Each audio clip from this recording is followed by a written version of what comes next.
Plaintiff Chauncey Nunn says as a child he wanted to be a police officer, but he eventually turned to the streets. However, Chauncey's life was saved when he started acting, and he's suing because after he was cast in the defendant's film, the defendant failed to pay him. Defendant Michael Cunningham admits that he too has a checkered past and did some prison time, but says the last time he was incarcerated was 24 years ago. Michael claims Dr. Bill Cosby inspired him to make his film, but the film has yet to turn a profit. Michael's countersuing for emotional distress and harassment. Start with you. I just want to get this out, Ms. Mathis. Whoo! Sorry. I'm sorry. It's just a real honor for me to see you here. Okay. I didn't know what that was about. All right. Thought you were reacting to Doyle's good looks. Yeah. Go ahead. Okay. I was born in Oakland, California. And if anybody know anything about Oakland, California, it's a pretty rough place to say the least. And all through my youth, I always wanted to be a cop. My dad was a Navy and I wanted to be in a SWAT team. But as I got older, cops started treating me different. And, and in fact, there was a time when I was coming home from work and a friend of mine was giving me a ride home. He had ran a stop sign and the police, out of nowhere, I didn't even realize it, we were all at gunpoint. The police didn't ask us, they didn't approach us for license or registration. They just immediately had us at gunpoint. And it was a lot for me to take in. And it really changed my mind about being a cop. And eventually it led me to the streets. Yeah, a lot of major cities, most of the police are stand-up guys and ladies, but some of them are abusive. And certainly Oakland is not different from many major cities. So yeah, So that changed you from wanting to be a police officer because you viewed them as the enemy. And that's what happens in a lot of urban areas as well. They view the police as the enemy because some of the bad police mistreat the citizens. And so no one trusts the police. Coming in the neighborhood, I don't trust you. I don't trust you because you've brutalized my friend. You've talked to me like a dog. You've set people up. Other people I see that tell, and you get them as a witness. Time you're done having them as a witness, you throw them away, and they get attacked, and they call you and say, I've been attacked for testifying, and you say, good luck. So I understand. Most police are not like that, but some are. No one trusts the police. Coming in the neighborhood, I don't trust you. I don't trust you because you've brutalized my friend. You've talked to me like a dog. You've set people up. Other people I see that tell, and you get them as a witness. Time you're done having them as a witness, you throw them away, and they get attacked, and they call you and say, I've been attacked for testifying, and you say, good luck. Plaintiff Chauncey Nunn says he was cast in the defendant's film, but he's suing because the defendant failed to pay for his services. Go ahead. So that turned you away, and then what did you decide? So now I work at the East Bay Center for the Performing Arts as a company artist and a teacher for youth and adolescents. And with that, I use the arts and to dig into their talented prowess so they can open their expand and their horizons and have better options, just like it worked for me. Good. How long have you been doing it? Honestly, I started in high school. Okay, good. I started in high school and it was my savior. Right. Here's another reason we need after-school performing arts programs and performing arts in the schools. Another reason. Street kid turned his life around because he had some alternatives in his neighborhood. Go ahead, sir. Let me get some background on you before we get into the film and royalties that he's suing you about. Well, pretty much I'm same thing. I'm from Oakland, California. Pretty much checkered past. I didn't get away as far as the cops letting me go. I did serve a little prison time. But the thing about it is the officer looked at me and said, I'll see you back pretty soon. And that was 24 years ago. I never get an opportunity to see my face again. Good.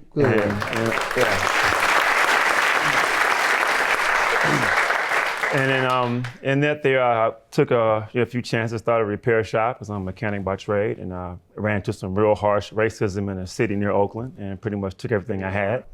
After the incident at the repair shop, I was pretty much down, and I happened to be listening to an XM radio. and I heard Bill Cosby on a talk show, and I kind of, hey, I'm gonna call in because I love Bill. And I called in, you know how you wait to get through, and I finally got through and was like, hey, Bill, how you doing? I'm screaming and howling. He said, hey, what's your name? Sean, calm down, calm down. I said, well, Bill, I'll calm down. He goes, what do you want to talk about? I said, Bill, I want to make a film.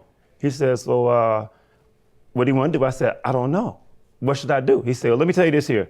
Do these 3 things for me for your first film. I want you to write something you know about, write something you want to be in, and when you get your actors, let them be themselves, and do that for me, and you have a good film. And so after doing that, I hung up with Bill, and now it's pretty much a life-changing moment for me.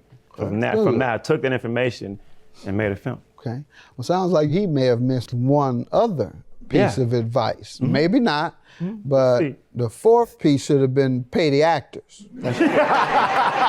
If you did. He says you did. We'll dive into that. So Dr. Cosby, you should have told him that also. Yeah, we'll dive into Let me hear from you on this film that you're suing over.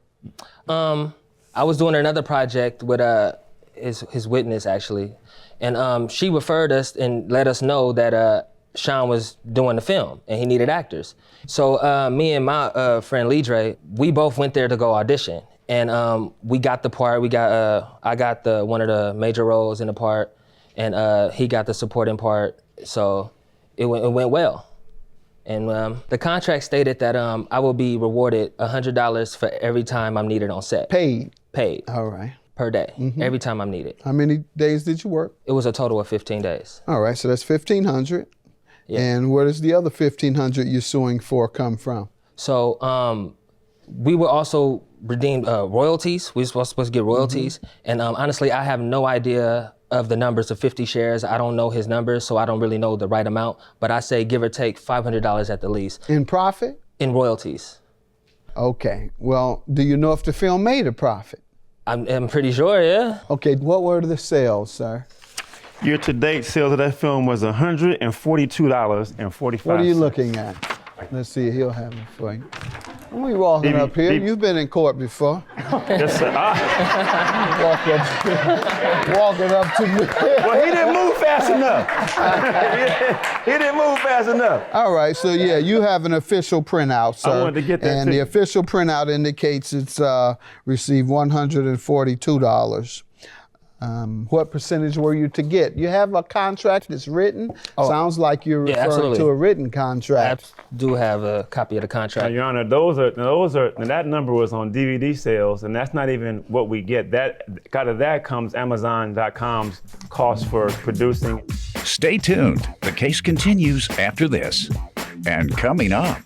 So I took the shoes back out of the box and I looked at the shoes and I seen that the shoes were replicas, that they were fake shoes. And I know your wife and your daughters wouldn't wear no fake shoes, so I don't wear fake either. What are those supposed to be? They're supposed to be red bottoms, Louboutin, right. Louboutins, don't they cost thousands of dollars? Yes. All right, well, first of all, my wife and daughter don't wear shoes that cost thousands of dollars. And do that for me, and you have a good film. And so after doing that, I hung up with Bill, and now it's pretty much a life-changing moment for me. From that, I took that information and made a film. Okay. It sounds like he may have missed one other piece of advice. Maybe not, but the 4th piece should have been pay the actors. Plaintiff Chauncey Nunn says he was cast in the defendant's film, but he's suing because the defendant failed to pay for his services. And what's the $1,000 for emotional distress? Absolutely. He's gonna scream. Honestly, again. for me, Don't scream anymore. Go ahead. I think I got it out. This is more than just. This is not a job for me. This is my way of life. I'm way more than just emotionally attached. So, for him to take away my recognition and acknowledgement for making this film. How did he do that? He doesn't express me. Okay. You don't have a credit on the film? He doesn't put it out there. Do you have a credit on the film? Not much that I've seen. No. He has new much trailers. that you've seen. Quiet, sir. Have you seen the film in totality? Absolutely. I'm in the film. And you didn't see your name there? Yes, but in. Well, then you've gotten credit. I don't know what else you want him to do. You want him to go and run $10,000 worth of ads a day with only your picture on it? No. What did he agree to do, sir? What did he agree to do? It's the promo. Quiet. That's why you're being sued. You don't listen to what people are saying. It's the marketing that I'm pointing to. What was the agreement on the marketing? That we would get full recognition. Sir, what do you say to the $1,500 he says you owe him? Well, like they there, even on set, he was a hard case to deal with. And speaking of this film, I was the sole everything for this film. I was the ironing clothes, which he didn't want to wear because the clothes were wrinkled. Ironing clothes, and there was sometimes he didn't really maybe show up a day or two. And when you don't show up for a film, other actors show up if they can't perform their job. How many days did he miss? It's a couple of days. That's a lie. Did you That's miss a lie. any days? No, I didn't. He didn't come a day. No, I didn't. Come a day or two. What else, sir? And also in regards to that there, he's speaking about his $1,500 you owe him is where we're at, but you sound like you were painting him out as a diva. I'm not disputing. And just because a person doesn't want wrinkled clothes doesn't mean they're a diva. Right. Thank you. Thank Go you. ahead.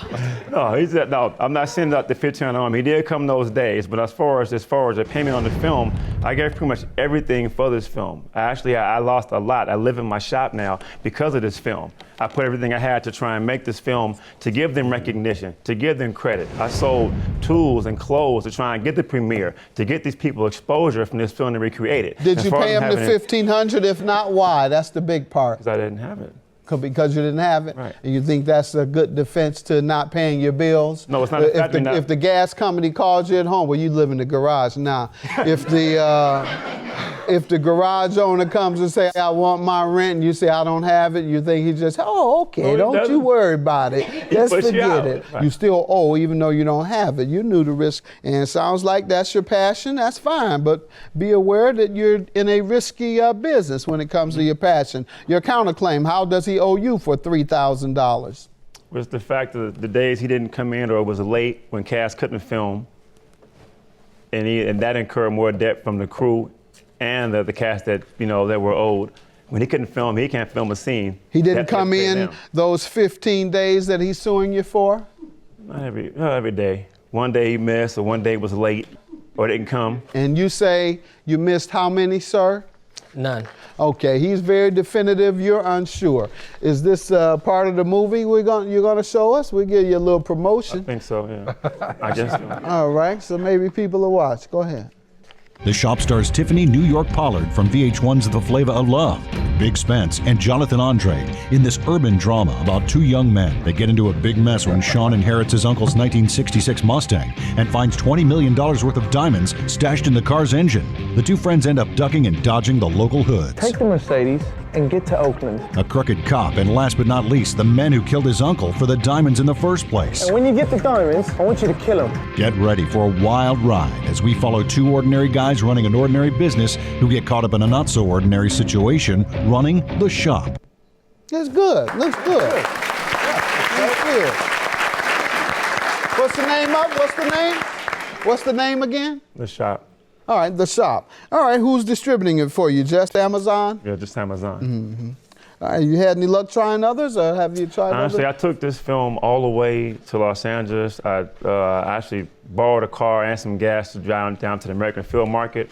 I met the heads from Paramount Pictures, Warner Brothers, Lionsgate, and their primary thing was, Rashawn's a good film, but it has no names in it. Get us some names and come back with a project. So like I said, I did everything I possibly could to try and make this film work, to get recognition and funds to pay everybody. And like I said, I'm not running for I told them there, I'm not running for my debt. Every cast member in there, and know where I live, and know where I am. I'm not running for my debt. And when I pay it, I can pay it. I'm not saying I'm not paying you. I got evidence that supported otherwise, Your Honor. Be quiet. He said he owed you. Go ahead. I support otherwise. It's a cat. Most producers are not going to even admit to owing you. Plaintiff Chauncey Nunn says he was cast in the defendant's film, but he's suing because the defendant failed to pay for his services. Go ahead. Now, that's pretty much, like I said, I just gave a lot for this project, and I'm not running from it, and I'm still to this day pushing to try and get this thing out there, to make recognition and, make some money for the people that worked hard for me to make it. And you haven't made your money back yet. So all I'm going to grant you, sir, is $1,500, and that is the 15 days that you worked and you say you weren't paid for. He agrees that he has not paid you because he cannot afford to. So $1,500 is your judgment. Your claim for emotional distress and harassment is dismissed. You know that you go through all of that when you're dealing with a movie. It's nothing but stress producing a movie. I lost my job. And secondly, it cost you your job? I lost my job. Yeah, you shouldn't have been in it then. You see, that's another ramification. If you stop going to work to try and be a movie star, you're gonna lose your job. Right. So, $1,500 is your judgment. Your claim is dismissed. Have a good day.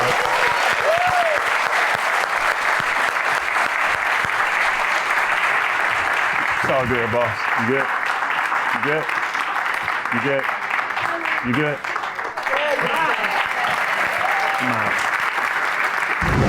You know I was cool with you, man. I was honest, I was patient with you, very patient.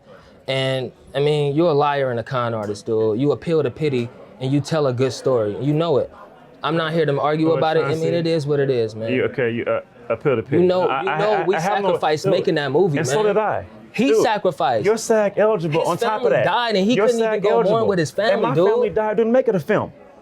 So I don't want to hear that, man. You're SAG eligible. So he's SAG eligible. First of all, that's bogus. It's not that's bogus. That's on them. That was for a movie that we never did. Y'all took the deal. We never did that movie, I Sean. don't care. I told you it was That's bogus, y'all and did. I told you it's not legit. But that was between y'all. Can you? That was between y'all, man. A little close. From what do y'all? I don't care.